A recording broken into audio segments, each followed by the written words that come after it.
नमस्कार, लोकमंच न्यूज देख रहे हैं आप। मैं हूं आपके साथ सुरभि राजपूत। उत्तर प्रदेश के फतेहपुर जिले के खागा तहसील के लाल अमित राजपूत भारत ही नहीं बल्कि पूरे विश्व में अपनी छवि छोड़कर जिले के नाम को रोशन कर चुके हैं। इससे पूरा जिला अपने में गौरव महसूस कर रहा है।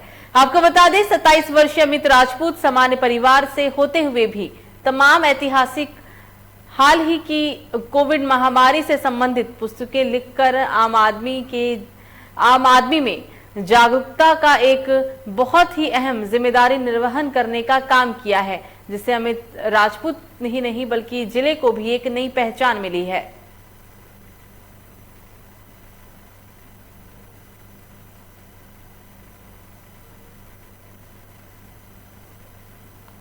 और सीधे हमारे साथ लाइव जुड़ गए हैं अमित राजपूत, कार्य लेखक हैं ये। उनसे आपका परिचय कराते हैं और उनसे जानने की कोशिश करेंगे कि क्या वो कहां से उनकी ऐसी सोच आई कि उन्होंने सोचा कि किताब लिखनी चाहिए, ऐतिहासिक चीजों का जिक्र किया हमने यहाँ पर। सबसे पहले तो अमित, बहुत बहुत स्वागत है आपका लोकमंच न्यूज में। थैंक यू सुब्रमण्यम, बहुत बहुत धन्यवाद। अमित, कहाँ से ऐसा कॉन्सेप्ट आया दिमाग में, कहाँ से आपकी सोच आई कि आप ऐतिहासिक चीजों पर आपको लिखना चाहिए? महामारी के बारे में जैसा कि अभी जिक्र किया हमने कि आपने उस पर लिखा है, विस्तार में बताएं सब चीजों को। देखिए, मैं उत्तर प्रदेश के कस्बा खागा का रहने वाला हूँ और हमारे घर से खागा से उत्तर दिशा में तकरीबन 8-10 किलोमीटर दूर पर एक जगह पड़ती है जिसका नाम है हदगाम। हदगाम पत्रकार प्रवर गणेश शंकर विद्यार्थी का पैतृक गांव रहा।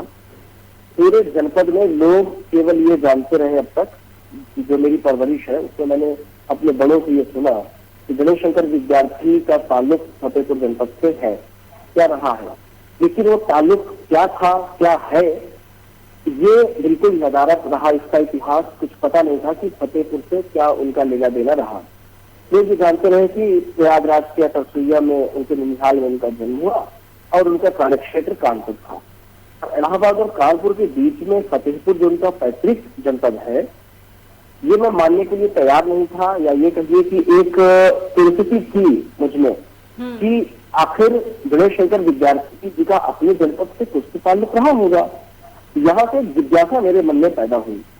फिर मैंने सोचना शुरू किया धीरे धीरे।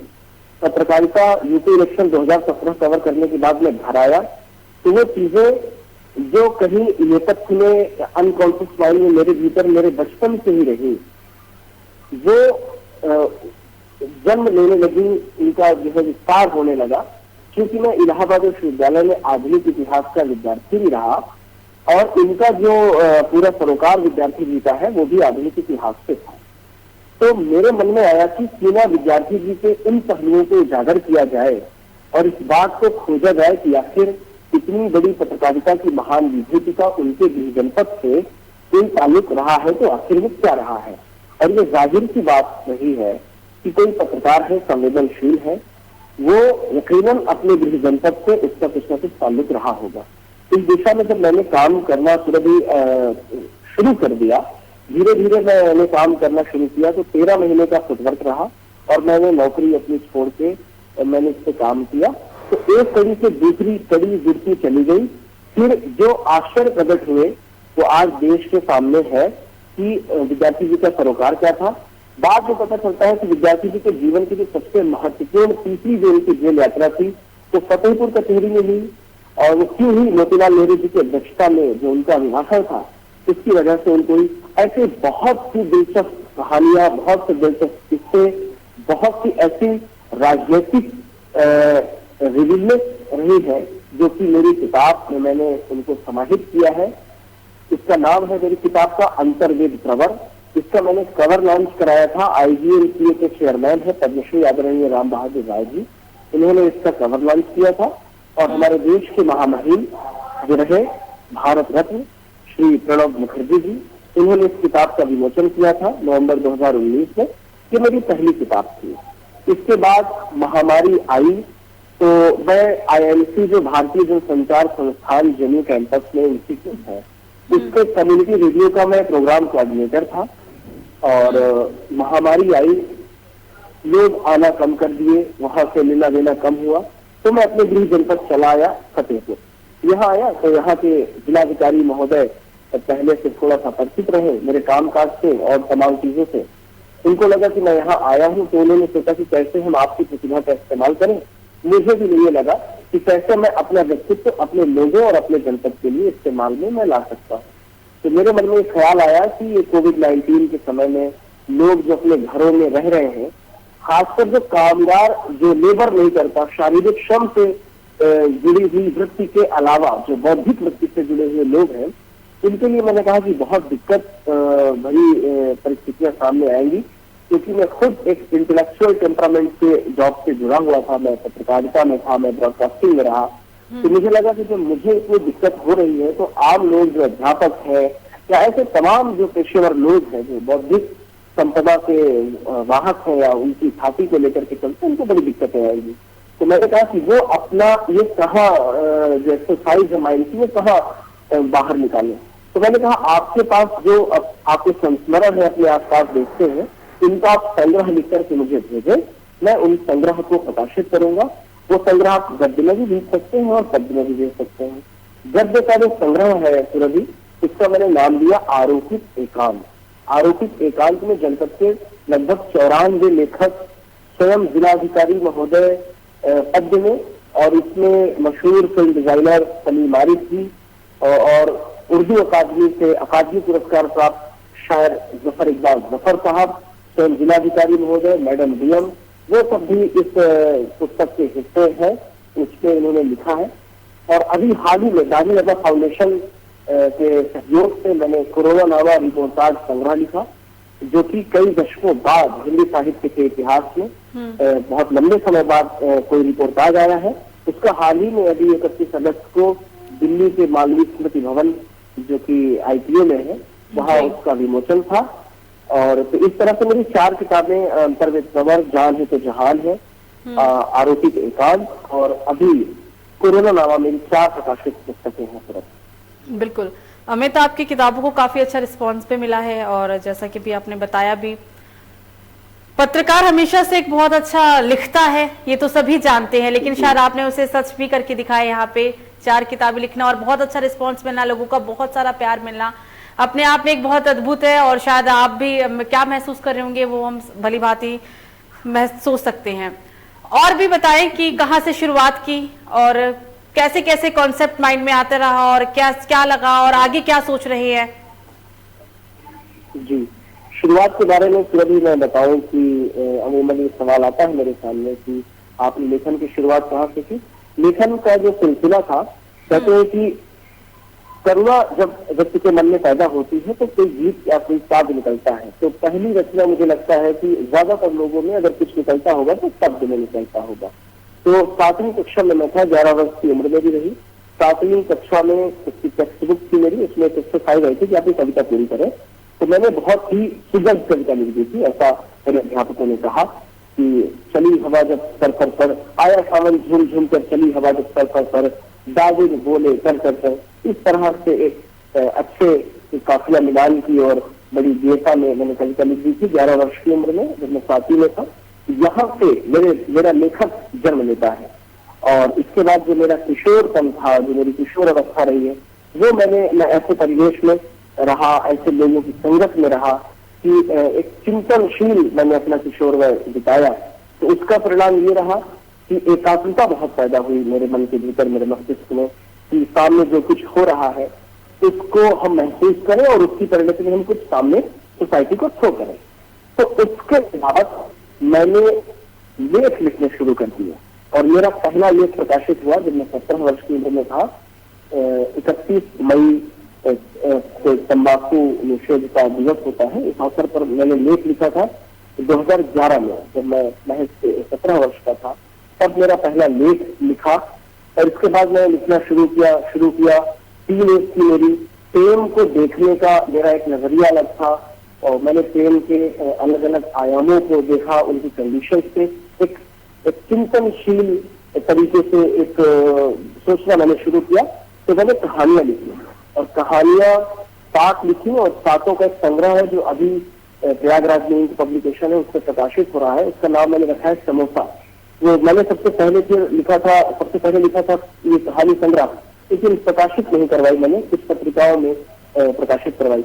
लेकिन जो आलेख लिखने का जो मेरा सिलसिला रहा, ये बदस्तूर सुरभि चलता रहा और आज इसी का परिणाम है कि आज इंडिया बुक ऑफ रिकॉर्ड और मुझे भारत का सबसे यंगेस्ट कॉलमिस्ट का के नाम रिकॉर्ड दर्ज किया है और लंदन के हार्वर्ड वर्ल्ड रिकॉर्ड ने भी मुझे दुनिया का यंगेस्ट कॉलमिस्ट माना है। कि मेरे इसी लेखन शैली जो मेरी चलती रही, इस तरह से मैं लिखता रहा। तो कहानी मैंने लिखे, मैंने कविताएं लिखी हैं, आलेख में निरंतर लिखता रहा और आलेख के क्रम में मैं योजना, कुरुक्षेत्र, यथावत, रोजगार समाचार, दैनिक जागरण, अमर उजाला, राष्ट्रीय सहारा और भी जितनी भी प्रतिष्ठित मैगजीन्स है सब में लगभग मैं लिख चुका हूँ। और अभी हाल ही में जो मेरा आलेख आया है वो यथावत में ही 15 अगस्त में जो आजादी 1857 की जो संग्राम था, इस संग्राम की जो व्यक्तिगत जो विभूतियां थी उन पर मैंने अभी एक लेख लिखा है दरियाव संधि पर। तो लेख मैं निरंतर लिखता रहा 2011 से लेकर के अभी तक। इसके पीछे नाटक लेखन और रेडियो नाटक लिखना, आकाशवाणी से मैं लगातार जुड़ा हुआ हूँ। तो नेशनल कई राष्ट्रीय रूपकों को मैंने लिखा है जिनको बहुत ख्याति मिली, जो बहुत चर्चित रहे। रेडियो प्रोमो, ब्रॉडकास्टिंग की जितनी भी लेखनी होती है सब मैंने लिखे हैं। ICC T20 वर्ल्ड कप का चाहे प्रोमो रहा हो, चाहे एशिया गेम्स के प्रोमो रहे हो, सबको भी इस तरह से विविध शैलियों में लिखने का एक अभ्यास है मुझे भी और भी तजुर्बा है और मैं इस क्रम में लिख रहा हूँ लगातार। बिल्कुल अमित, अभी आपने बहुत सारी चीज़ों का यहाँ जिक्र किया, पूरी जीवनी बताई आपने, बहुत कम समय का लेकिन बहुत कुछ उसमें आपने अचीव किया है। फ्यूचर प्लान्स क्या हैं, आने वाले समय में और क्या करना चाहते हैं? कुछ दिमाग में कुछ ऐसा कॉन्सेप्ट चल रहा हो जो शायद आप साझा कर सके हमसे, दर्शकों से?